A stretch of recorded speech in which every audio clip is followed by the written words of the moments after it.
Tá, então tá. Ok, então essa é a apresentação sobre o KiCad. Vai ser dividida em duas partes. E antes de entrar de fato no assunto, eu gostaria de falar um pouco sobre qual é o objetivo e o foco dela. Tá? O foco dessa apresentação tem dois públicos principais.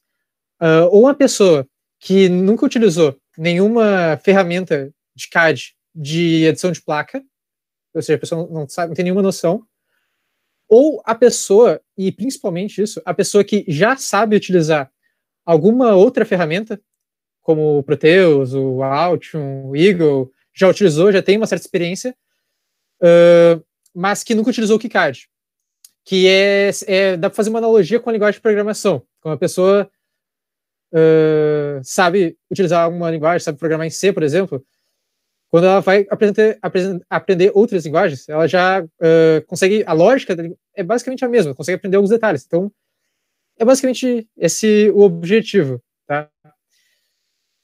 Então, eu vou começar a falar de algumas referências, que são materiais que tem na internet, de que vocês podem procurar depois para se aprofundar no assunto, ou se vocês tiverem alguma dúvida específica, sabe, sobre como fazer alguma coisa específica, tem esses materiais. Então, o primeiro é esse livro, que é o KiCad Like a Pro, de 529 páginas. Ele é em inglês, é desse autor Peter Dalmaris.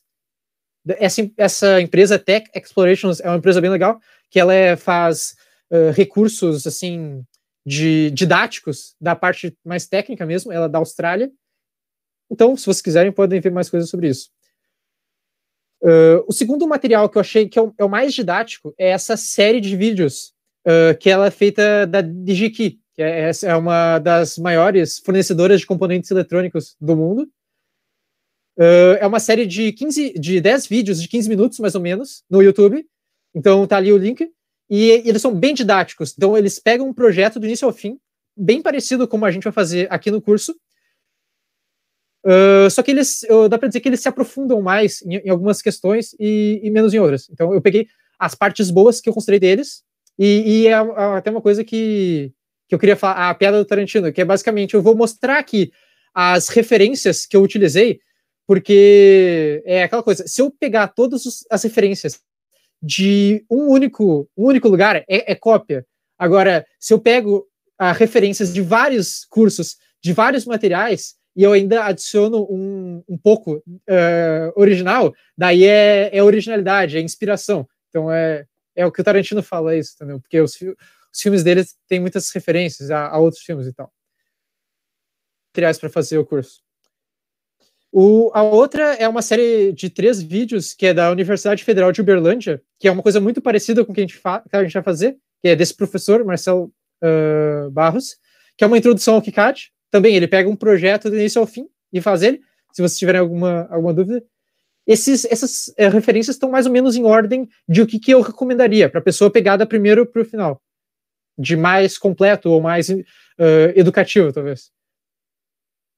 A terceira série de vídeos, ela também, são 7 vídeos de mais ou menos 15 minutos, que ela é desse cara que é o Chris Gamel, Getting to Blink 5.0, e esse cara, ele é bem entrosado com a comunidade de KiCad. Ele organizou a KaiConf, que é uma confederação nos Estados Unidos, que no canal dele, que é esse Contextual Electronics, tem vários vídeos dessa conferência de KiCad que eles chamaram os desenvolvedores e fizeram várias palestras sobre vários temas relacionados ao KiCad. Então, se vocês tiverem alguma curiosidade de saber como é que está o desenvolvimento do KiCad atual, tipo, os últimos, desse ano, se não me engano, a última conferência, vocês podem ver no canal dele. E aí, na foto, ele está do lado do Dave Jones, que é um dos principais caras de engenharia elétrica, engenharia eletrônica do YouTube. Ele é australiano. E eles têm um podcast junto, que é aquele da camiseta, The Amp Hour. O Chris Gamel é o mais alto. Curiosidade para um podcast para ouvir, treinar o inglês. Esse The Amp Hour é bom. E daí ali está o link dessa série de vídeos, que fala sobre engenharia elétrica, eletrônica em geral. Daí eu vou falar agora umas menções honrosas, que não são tipo, a primeiro escalão, talvez, mas são bons boas referências também, que é esse vídeo de 2 horas desse cara que é o Agent 24, que ele pega um projeto de uma fonte do zero, daquela revista que está ali na mesa, pega da revista, faz todo o processo de passar para o esquemático até a placa final no KiCad. Então é bem educativo. E por último tem um vídeo do WR Kits, que ele normalmente usa o Proteus para fazer as placas, mas nesse aqui é um vídeo de meia hora, mais introdutório, ele fala sobre como utilizar o KiCad. Então, basicamente, isso encerra as referências que eu daria para a pessoa que quer ver além do curso, e como eu me baseei para fazer essa apresentação. Então, dá para iniciar, de fato, a parte da introdução teórica. O que é uma PCB? Eu vou começar pelos precursores da PCB, que era uma técnica de juntar componentes eletrônicos, era muito utilizado nos anos 60 e antes disso, que era o wire wrap, ou seja, enrolar um fio ao redor de algum material metálico. Então, se eu tinha que ligar um ponto a outro do circuito, eu enrolava um fio nesse ponto, eu passava para o próximo e eu enrolava ele de novo. E era basicamente o padrão que era utilizado naquela época. E a gente olhando agora, dá para achar que era meio ingênuo esse modelo. Mas nesse slide aqui, mostra que era possível fazer grandes coisas com essa metodologia. Então, aqui na esquerda está o computador de bordo, né, guidance das missões Apollo, que levaram o homem para a Lua, e elas eram basicamente feitas com essa técnica. Então, conseguiu fazer coisas impressionantes. E mesmo depois disso, ali na imagem à direita, tem um protótipo do Macintosh 128, que é aquele computador da Apple, daquela propaganda do 1984. Tipo, você vai ver porque 1984 não vai ser que nem 1984 do livro do George Orwell. Então, tipo, o protótipo foi feito com essa técnica. Então, ela é muito trabalhosa e ela tem vários problemas, mas conseguiu-se fazer coisas incríveis com ela. E essa é a precursora das placas de circuito impresso. Mas tem um problema bem óbvio disso, que tanto nos casos anteriores eram feitas em volume menor. Quando a tecnologia foi avançando e foi necessário fazer placas em quantidade mais massiva, em maior quantidade, foi desenvolvendo técnicas de fazer isso automaticamente. Então, aqui nesse slide mostra uma semi-automática e outra automática, e dá para ver que isso tem problemas claros. Primeiro que é muito difícil e muito caro tu fazer isso em massa. Então, olha a quantidade de conexões, e normalmente isso é feito para fazer de maneira manual. Tinha uma ferramenta que tu gira e tu faz essas conexões. Então, é difícil de automatizar isso e é muito caro. Então, quando foi necessário encontrar uma solução, uma alternativa. Fora que, digamos que nessa margem aí da direita, algum dos pinos, por algum motivo, fosse desconectado, é mais fácil tu jogar fora e começar de novo. Não tem como tu debugar uma coisa dessas. Tá? Então, mais no final dos anos 60 e no início dos anos 70, começou a se desenvolver as técnicas mais próximas do moderno de placas de circuito impresso. Esses anos 70 e os anos 80 foram os anos de ouro da eletrônica. E se alguém se questiona por que a gente na engenharia elétrica tem GD e desenho técnico no primeiro semestre, é basicamente por causa dessa época, porque as placas eram feitas na mão, como mostra ali na imagem da direita, e era necessário ter muitos conhecimentos disso, e a técnica que eles utilizavam era tão ruim, era de pouca resolução, que eles tinham que fazer um modelo 4 vezes maior. Eles faziam um esquema ótico, que esse modelo de 4 vezes reduzia de 4 para 1, e a placa final ia ter 1/4 do tamanho desse layout que ele estava fazendo assim.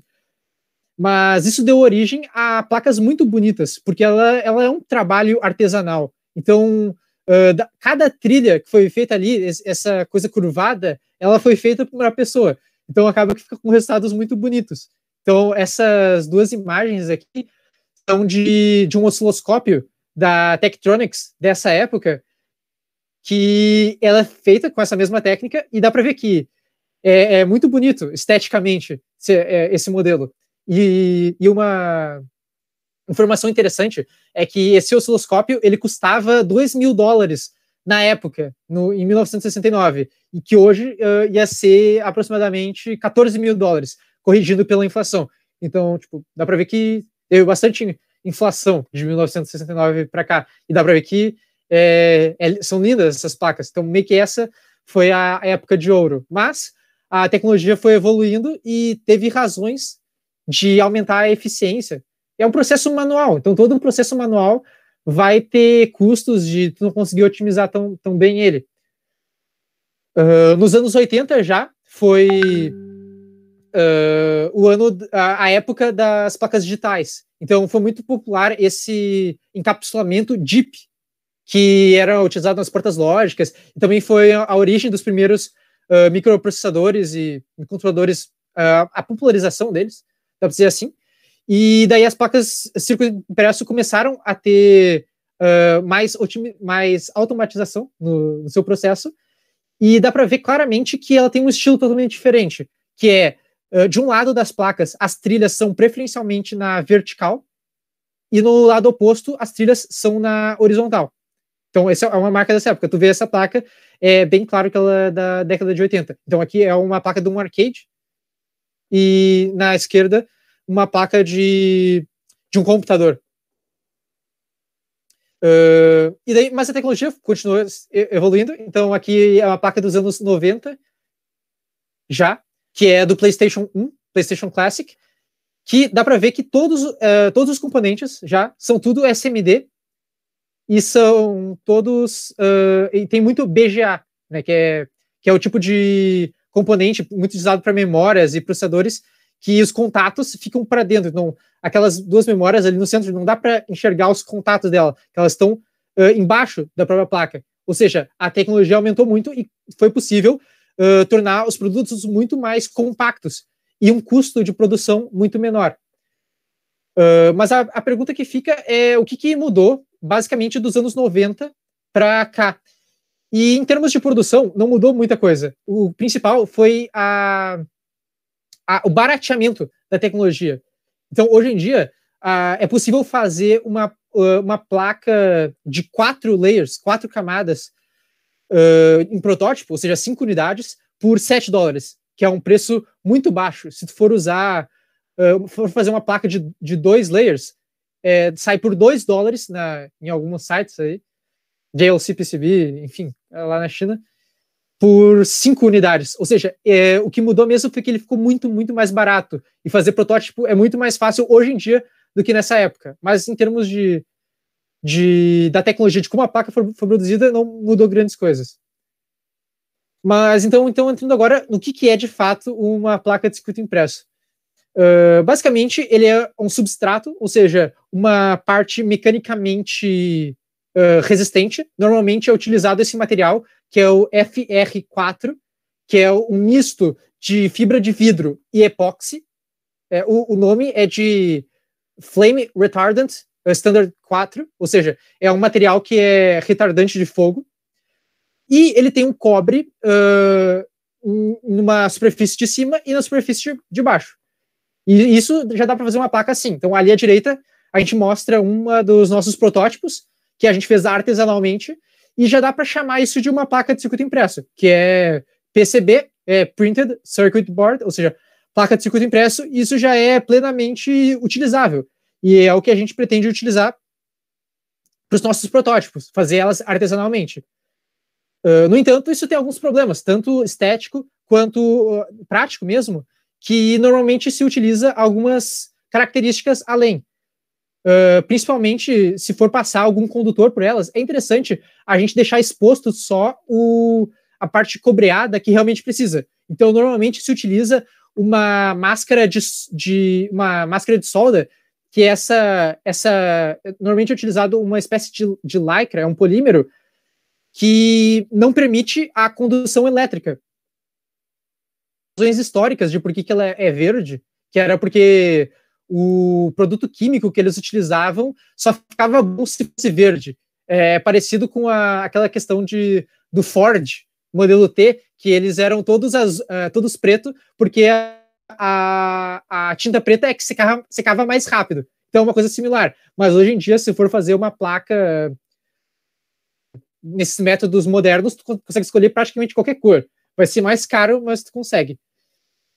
E acima disso, normalmente se adiciona uma camada de tinta que é de silkscreen, que é normalmente utilizada para tu indicar qual componente é aquele que se trata, colocar informações relevantes, e também é utilizado um acabamento para não ficar o cobre exposto, porque o cobre ele tem a tendência de oxidar. Então, bota-se um acabamento de ouro com uma liga específica. Ouro vai ser mais caro, mas pode ser alguma coisa como uma solda mesmo, baseada em estanho. E ali à direita é uma ilustração que dá para fazer qualquer coisa com essa camada de silkscreen, que é um cara do Reddit que ele queria mandar produzir essa placa, mas a empresa que ele queria utilizar só produzia se tivesse alguma coisa na camada de silkscreen. Então ele botou um desenho ali só para ter alguma coisa e mandou produzir. Então, porque às vezes cada processo tem as suas peculiaridades. Mas uma coisa que também é muito utilizado é colocar não só as indicações de qual componente é aquele, tipo C3 ali, vira componente C3. Então tu vai na Bill of Materials e tu sabe as características como coisas, identificações da placa. Então, nas placas da Tesla, que eles mandaram aquele carro para o espaço, tinha indicações feito na Terra por humanos, porque vai que alguma civilização encontra, daí sabe de onde veio. Enfim. E também dá para essa imagem aqui à direita, ela quer enfatizar que esses furos na placa, eles são condutores. Então dá para ver bem que o mesmo material que é o acabamento dos pads, ele fica dentro. Então eles conduzem.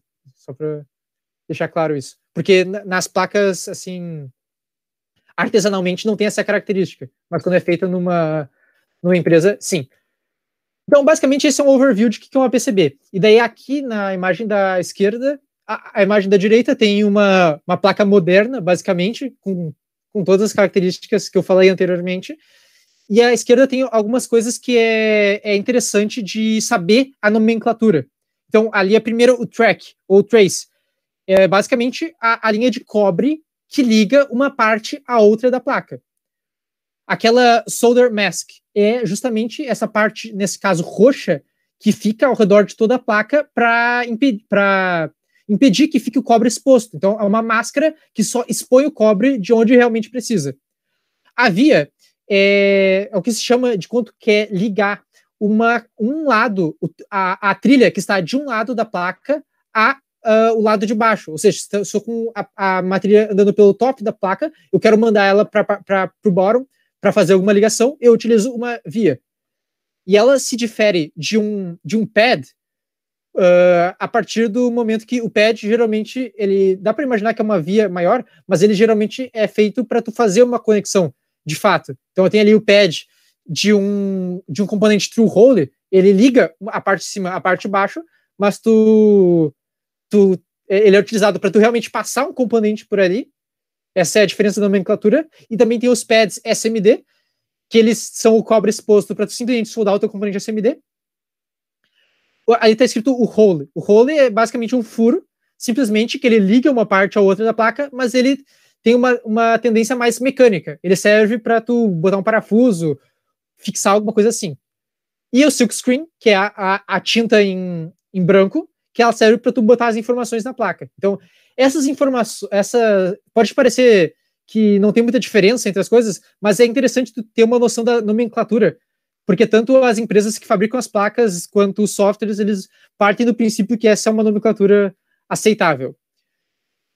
Então aqui vamos entrar em um pouco mais sobre alguns padrões que a gente vem utilizando na eletrônica e que seria bom, na minha opinião, estender para o resto da equipe, que é um dilema entre utilizar componentes SMD ou through hole. Então, SMD é Surface Mount Device, ou seja, são os componentes, como aquela imagem da esquerda, que não furam a placa, que é uma tecnologia mais moderna.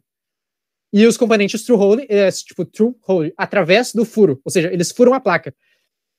E a única característica, como dá para ver naquela imagem, que eu concordo que os true holes são melhores, é para protótipo, porque eles têm uma tendência de serem componentes maiores, mais fáceis de tu manusear, e mais fáceis de tu botar numa protoboard. Os true holes, tu bota uma protoboard, eles são feitos, a protoboard é feita para os componentes true hole.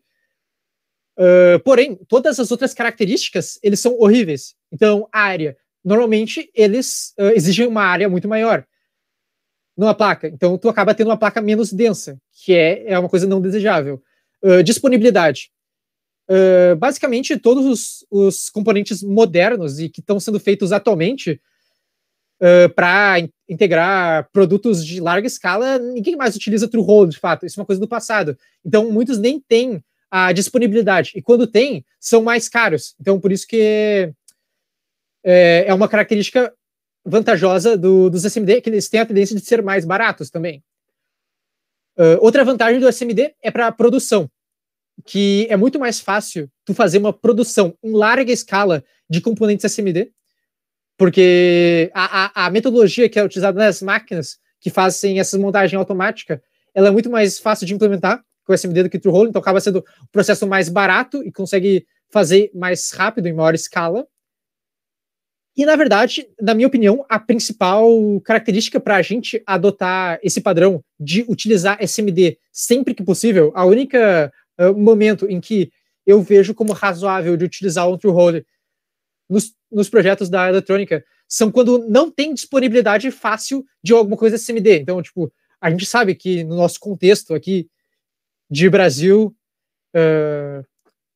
tipo, é um país muito fechado para coisas do exterior. Então tem a disponibilidade de componentes eletrônicos, como nada disso é fabricado aqui, é muito baixa. Então acaba que, e a nossa indústria é um pouco defasada. Então acaba que pode ser que a gente só consiga encontrar algum componente em true hole. Então nesse caso a gente tem que utilizar. Mas sempre que possível, na minha opinião, a gente deveria dar prioridade para usar o SMD. E a questão do layout é que o SMD tu consegue utilizar propriamente os dois lados da placa para trilhas e tudo mais. E o true hole, como tu passa o pad pro lado de baixo, tu acaba ocupando a área do lado de baixo. Então, na placa do BMS, isso ficou muito evidente. Ela só ficou possível, só ficou viável, porque a gente estava usando os componentes true hole. E mesmo os componentes que a gente tem que usar true hole, eu acho que é vantajoso a gente soldar eles na placa como se fosse SMD. Ou seja, não de fato atravessando ela, mas soldando ele na superfície, mesmo que ele tenha os terminais e tal. Porque é muito vantajoso essa questão do layout e da área. Mas, então, aqui nesse slide, ele mostra um pouco, é um GIF que eu retirei de um vídeo da Fujitsu, que mostra uma máquina industrial de uma pick and place machine, que ela é feita para produção em larga escala de SMD, né, basicamente. Existem placas similares para componentes true hole, mas elas são mais caras, mais complexas e tudo de pior. Então, o padrão industrial, atualmente, contemporâneo, é utilizar componentes SMD. E olha como é maravilhoso, né? Porque aqueles componentes, aquelas placas dos anos 80 e tudo aquilo, elas são bonitas, mas elas necessitavam muito trabalho manual, não só na parte de projetar, mas na parte de construir elas de fato, porque acaba que ia ter que ter uma linha de montagem com um monte de gente soldando os componentes, respirando lá o chumbo, e é maravilhoso que possa ser automatizado isso para uma máquina que faz tudo isso. Olha a velocidade, olha a coisa, eu acho incrível uma coisa dessa. Então, mais um motivo para automatizar isso. E daí aqui esse slide mostra técnicas avançadas de produção de placas. Então, dificilmente a gente vai utilizar na ePower alguma coisa acima de 2 camadas, mas já existem e cada vez mais, de maneira mais barata, produzir placas com inúmeras camadas. Então, essa aqui à esquerda é um exemplo de uma placa com 10 camadas, que possibilita tu fazer layouts super densos. E à direita mostra o corte, né, de um componente BGA, que tu vê que os contatos dele são embaixo do próprio componente, que é basicamente a tecnologia mais complexa e mais atual que tem. Então é impressionante a gente viver numa época que dá para tu pagar $7 e tu ter uma placa de 4 camadas feita industrialmente com todos os padrões. É incrível uma coisa dessas.